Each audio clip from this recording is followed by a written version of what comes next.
We need everybody to get enough understanding of these technologies to use them safely and effectively. No question about it. So that's universal. It's for everybody. And that means we need educators who feel confident to do that.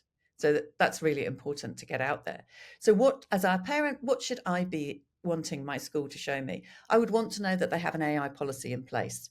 Hi, welcome to Times Radio. I'm Harry Burt. I am Director of Strategy and Innovation for News Corp, and I talk a lot about AI. And I'm here today to talk about AI and education. And I'm thrilled to be joined by Rose Luckin, who is Professor Emerita at University College London, and he's basically an esteemed expert in artificial intelligence education and the future of education for our children. Rose, welcome. Thank you for giving up your time today. Thank you for inviting me. Start off with what would be really great is what are you excited about AI? What are you passionate about? What is the sort of utopian vision of AI in terms of education? So I'm really excited about the way that AI can help us meet individual needs of any student. So many years ago, I used to teach adults with special educational needs. And I know that if I'd had some of the AI tools that are available today, I could have done so much better job because they had a really diverse range of different needs. And it was difficult to meet everybody's needs just as me. But with some AI tools, I could have done a much, much better job. One of the things that really excites me about AI is the way that it can help us to analyze the learning process, not just the product of somebody's learning efforts. And in analyzing that process, we can start to understand strengths and weaknesses, needs, where we can really interject with our human support to try and help that student improve. And even more powerfully, how we can then help that student to understand themselves better as a learner so that they then can kind of self personalize for themselves. So it's not just the AI doing the personalization, it's the student themselves kind of negotiating exactly what's best for them. So I think that's really exciting as a possibility for students. Just that ability to give a quality education to many, many students across the world and to do that really great kind of personalization, particularly with that self-personalization element. Yeah, that's fantastic. I mean, I think a lot of people out there, and you read it in the media and hear it on radio, various people are worried about AI, especially there were studies recently. I saw the Department of Education saying 70% of children are using AI already, even though there are no policies in place and it's unchecked. Do you think the parents should be worried about that and the use of AI, especially? I think within that same study, they were saying that one in five children are using it just to answer their essays without even thinking about it. So they talk about this idea of, cognitive offloading where they're just not having to think and our brains are turning to mush. Is there a worry that that's going to be the case? Yeah, I think there is a legitimate worry about that. And I think we have to be very careful to avoid cognitive offloading. It's a reality. There's no question about that, Harry. I can understand why parents could be worried about that, as well as the other many other safeguarding challenges that these technologies bring with them. So we do need to be careful with these technologies. I think a really important point to make is that there is a difference between generative AI technologies and the rest of AI. And generative AI technologies are the ones that are really hitting the headlines at the moment. So this is the kind of thing that came about in November 2022 when ChatGPT was first launched. And we've seen huge numbers of different versions of generative AI tools proliferate since that date. And these are the ones that are much more risky than other forms of AI. I mean, all AI comes with risks, but generative AI has a particular set of risks.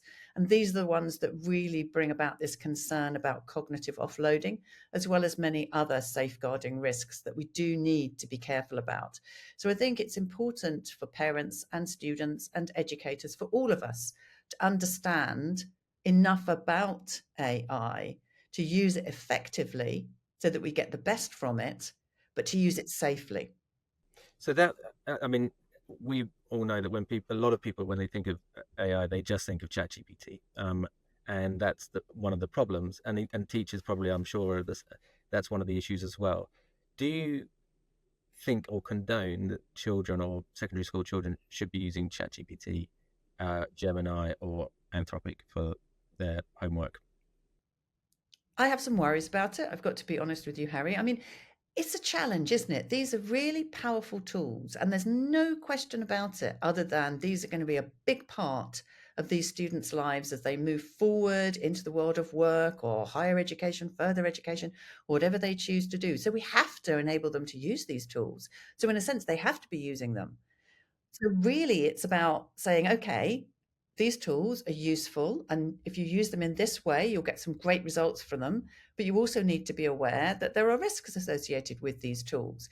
So I think it's all about helping students use the tools responsibly. And of course, that brings with it a huge need for educator education, because obviously we need every educator in the country has to understand exactly what these tools are, what the risks are, what the benefits are, and how to ensure that their students are using them safely. So if you maybe if we drill into the specifics of how, if you're a parent saying, are there tools, or what would you advise people in terms of the responsible use of AI? What type of tools should they be looking for, which can really support the learning process of the child, and be responsible? And what should they be looking out for specifically? Now, I know you probably can't endorse anything specifically, but are there any tools which are sort of ticking the box of some of those criteria that you think are important? It's a really good question, and no, I can't endorse particular products. But what I would say is, let's be, very clear. The chatbots are the most risky. Let's just say that out there, particularly if they are generative AI chatbots. So if you want to understand how to use those responsibly, it's best to start with one that comes from a reputable organization where and there are some questions you can ask. What data has this chatbot been trained on? What are the safeguards? What are the potential risks? Can I test it? Can you tell me exactly how it works? I think a lot of the time we're bamboozled by the tech companies who kind of tell us, oh, it's this great thing, and they word it in a particular way that makes it sound like the best thing since sliced bread, as we used to say. And that's not necessarily the case. So challenge it. I think that's what's really important. Be aware that all AI is at risk of being biased, because all machine learning AI is trained on data. And if that data is not representative of the people who are using that AI, then it has no alternative but to be biased. So we must be aware of that. But there are other risks with the generative AI tools, such as the hallucinations that we see. Now, okay, those hallucinations have got more subtle. So the generative AI tool won't immediately just make up a complete fiction, but it is only doing pattern matching. And so when you ask it a question, if it doesn't have accurate information to answer that question, it will fill in the gaps. And that filling might not be accurate. So I think it's the other thing I would say about the chatbots, and why I pick out those particularly, is because the chat interface is very engaging. It's very easy to use. So it's very easy to get enticed into believing that this tool knows and understands me as the user, and knows and understands all the things it's telling me. But remember, it's not. It's just pattern matching to lots of data.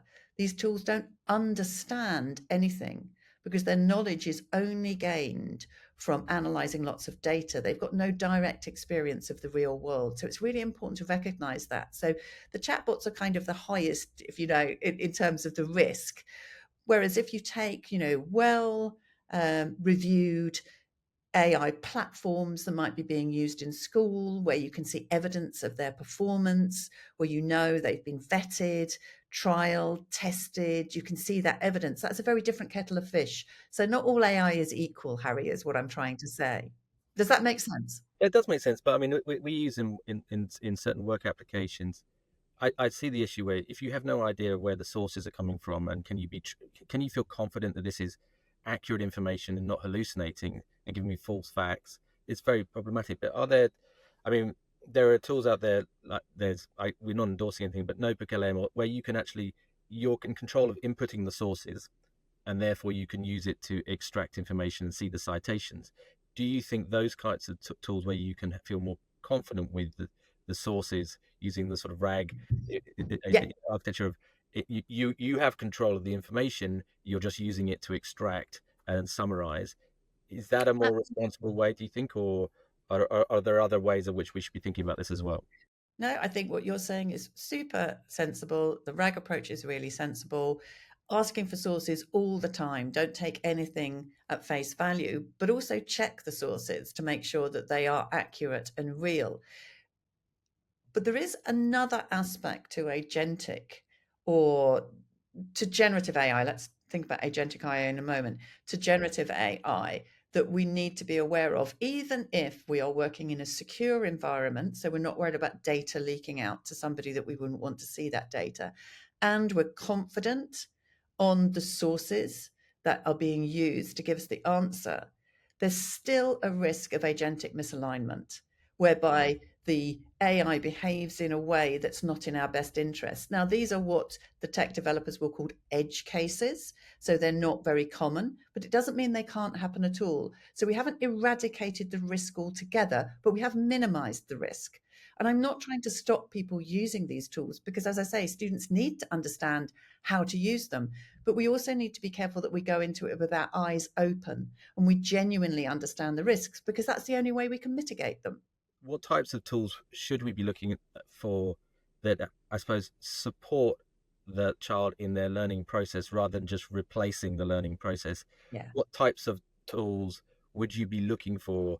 Various people are talking about maths tutors and AI tutors and stuff like that. But if you were looking to go, what are the criteria as a parent that I should be looking for to go, look, this is the checklist. If they've got these 5 things, that's a good place to be looking for, Yeah. and a good place to be focusing.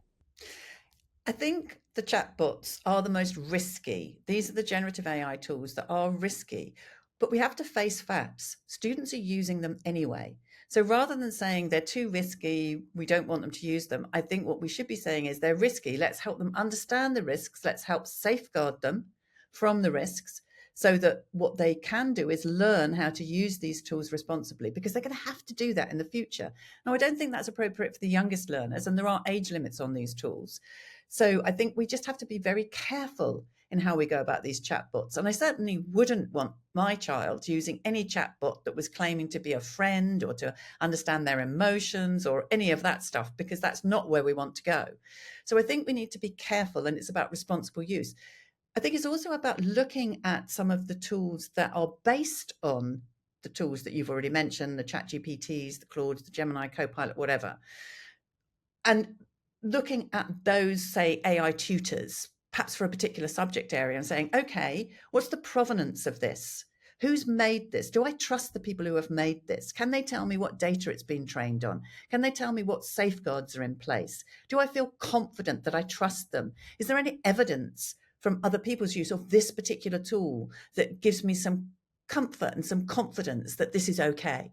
But then if we think beyond the kind of chatbot type things, there are AI platforms that have been around for quite a while that are very well tested and respected. And these are perhaps a safer option. They're still AI, but they're not, if you like, the most modern generative AI, which is more risky. I think one of the real challenges, though, Harry, is that a lot of tools that we've been using for a while now have generative AI embedded in them. So again, I think we have to ask ourselves, has my experience with this tool to date been good? Do I trust the person who's built this tool, that they will have done it in a responsible way? So I think a lot of the decisions come down to probing, looking for provenance, deciding if I'm confident that the person who's offering me this technology has done their homework, so to speak. As you say, there are sort of various. I'm thinking of sort of language applications that have been around for a very long time, have a very good reputation, who are now bringing AI to do that sort of personalized learning, which probably people don't think of as generative AI because they think of the chatbots, but actually that can give you that, uh, educate you in the format that feels comfortable to you at the pace and have that sort of personalized education. Some of these AI tutors are incredibly useful. It's really important to recognize that before the launch of ChatGPT, there were AI tutors. And there's huge amounts of research as to how to design really good AI tutors. What I worry about a little bit is that the new generation of generative AI tutors have not necessarily taken that into account. So you want to make sure that the AI tutor is well designed, is pedagogically grounded in a way of learning that you think is right for your child. One thing that often gets forgotten with any kind of technology, and AI is no exception to this, is that you can have the best design technology in the world, but unless you implement it properly and use it wisely, you won't get the best results from it. So we also need to think about how we use the tool. What's their place? Are they just being used as a standalone, or are they part of discussions with students? I mean, that's one of the most powerful ways to use these generative AI tools, is to use them as a discussion tool with students, to probe it, to look for what it gets wrong. Why? How does that help us understand more about how we tell truth from fiction? So we can use, if you like, their ability to hallucinate as something that we test and trial, and help students understand how you make good decisions about whether to believe something's true or not, because that's so important in a world full of fake information.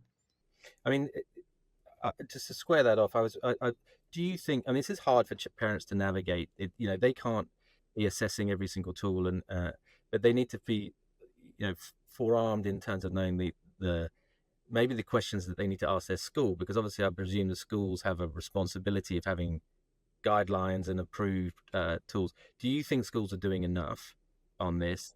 And what should and the second part of that is, what is the question that a parent should be asking of their school to force them to get the answers that they need? That's such a good question, and it's very timely given that the curriculum and assessment review was published this morning. And that makes AI explicitly incorporated into the computing curriculum. So that should be helpful, shouldn't it? But of course, we need to make sure that we have the teachers who are qualified to teach that new computing curriculum. And we know already that not all teachers teaching, say, Key Stage 3 computer science actually have relevant qualifications. In fact, we know many of them don't. So there's a real challenge for schools. I feel for schools. I think a lot's being demanded of them, and they don't necessarily have the resources to deliver. But in a sense, they have to. We need to know that digital literacy is being taught. And again, it's integrated across various different aspects of the curriculum in the review. But again, do we have the teaching workforce who feel confident enough to ensure that that integration takes place? So I think we've got a real moment in time here.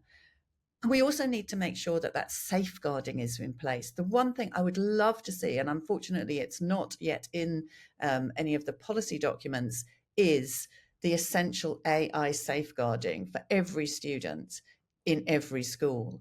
And again, that means that we need to help the schools develop the understanding of AI safeguarding. And that includes that over reliance, that cognitive offloading. It's not just about safeguarding from obvious risks around fake information or grooming or any of those things. It's also about ensuring students maintain agency over their learning, making sure that they don't get sucked into this cognitive offloading, because a lot of these tools are super tempting, aren't they?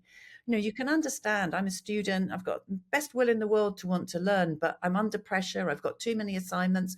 Oh, and here's a tool that's going to make my life easier. You can see how people very easily can get sucked into this. You said that the training, it's great that the policy is coming in and introducing this as part of computer skills and computer training. But do you think this is a computer skills training, or do you think this is about everybody? Well, if 70% of children are using it, 70% are not doing computer skills and computer courses. No, it If needs it's to be everywhere.